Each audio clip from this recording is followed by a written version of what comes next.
தேர்தல் கமிஷன் எலெக்ஷனுக்கு அப்புறம் அன்னைக்கு வந்து அந்த அம்மா நமக்கு பர்மிஷன் கொடுத்து அந்த 15 நாள்ல எங்கெங்கெல்லாம் போக முடியுமோ அங்க போய் அந்த 15 நாள்ல ஒரு 8 டிஸ்ட்ரிக்ட் போனதுக்கே 108 தொகுதினா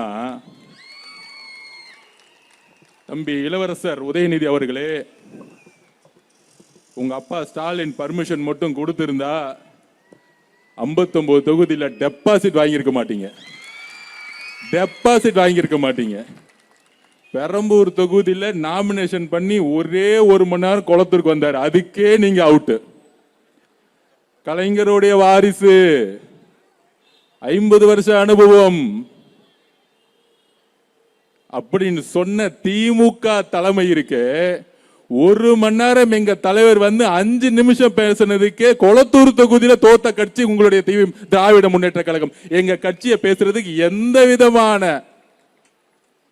சொல்ல விரும்பல.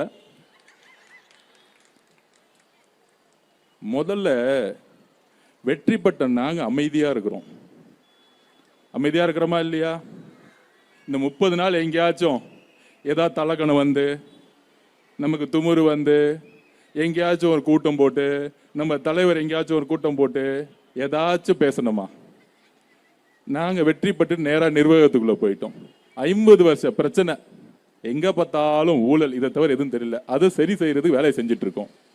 ஆனா திருப்பி டெய்லி மீட்டிங் போட்டு நம்மளுடைய வெற்றியை வந்து ஒரு கேவலமா பேசுறது. தமிழக வெற்றி கழகத்தோடைய வெற்றி தமிழக வெற்றி கழகத்துக்கு அல்ல.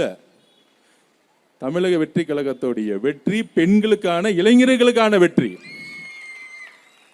அந்த வெற்றியை நீங்க கொச்சைப்படுத்தினா பெண்களை கொச்சைப்படுத்தியதா அர்த்தம். அப்ப அதுக்கு பதில் கொடுக்கணுமா வேணாமா? அதனால பொதுச்செயலாளர் அண்ணன்ட்டையும் எங்களுடைய தலைவர் அண்ணன்கிட்டையும் ஒரு பர்மிஷன் வாங்கிட்டு திருப்பியும் திமுகவுக்கு ஒரு பதிலடி கொடுப்போம்.